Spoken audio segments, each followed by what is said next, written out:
రోజు ఎమ్మెల్యే అయిన తర్వాత భీమాస్ ప్యారడైస్ తిరుపతికి రావాలని చెప్పి కోరగా నేను ఎమ్మెల్యే గారు ఏదో అర్జెంటుగా రమ్మంటా ఉన్నాడని చెప్పి నేను కార్ బుక్ చేసుకొని అక్కడికి వెళ్ళడం జరిగింది.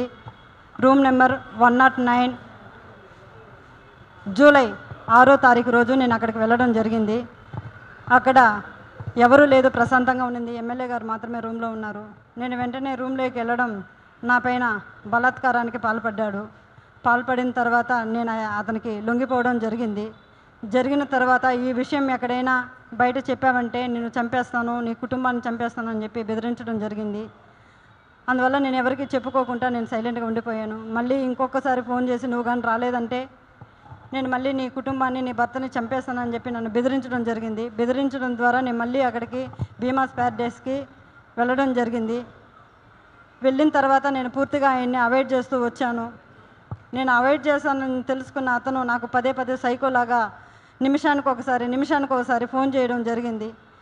అది గుర్తించిన నా భర్త, ఎమ్మెల్యే నీకు ఎందుకైతే ఇన్నిసార్లు కాల్ చేస్తున్నాడని చెప్పి నా మొబైల్ ఇంచేసి నన్ను కొట్టడం, నన్ను బెదిరించడం చాలా చేశాడు. చేసిన తర్వాత నేను ఆ బాధను భరించలేకుండా నాకు జరిగిన బాధని నేను ఆయనతో వివరించడం జరిగింది. వివరించినప్పుడు నా భర్త ఇలానే నీకే జరిగిందా, చాలామందికి జరిగిందా అన్నప్పుడు చాలా మహిళలు, గవర్నమెంట్ ఎంప్లాయీస్ కూడా ఉన్నారు, ఇందులో మహిళలు చాలామంది బలైపోతున్నారు చెప్పాను. నేను చెప్పినప్పుడు ఆయన సూచించాడు నన్ను, ఈ చాలామంది మహిళల్ని కాపాడుకొని మనం బ్రతకాలి, మనం కాపాడుకోవాలని చెప్పి ఆయన నాకు ఒక పెన్ కెమెరాని అరేంజ్ చేసి ఇవ్వడం జరిగిన తర్వాత ఆగస్టు 10వ తారీఖు భీమాస్ ప్యారడైస్కు 1:30 వెళ్ళడం జరిగింది.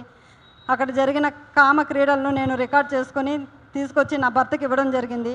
అటు తర్వాత నేను మంగళగిరి పార్టీ ఆఫీస్ గారికి, పెద్దబాబు గారికి, చిన్నబాబు గారికి ఇద్దరికి నేను తెలియజేయడం జరిగింది. వాళ్ళ ద్వారా మాకు పిలుపు వస్తుందని ఇన్ని రోజులు వెయిట్ చేశాము.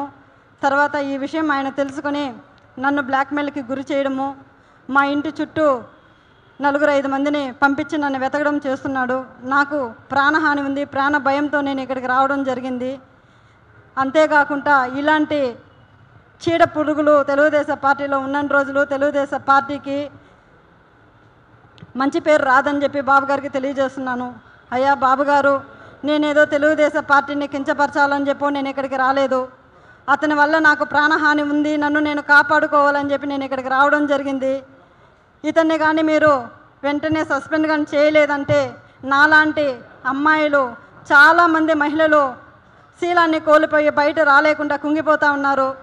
మీరు అది గుర్తించి అతన్ని వెంటనే సస్పెండ్ చేయాలని నేను మీకు కోరుకుంటున్నాను.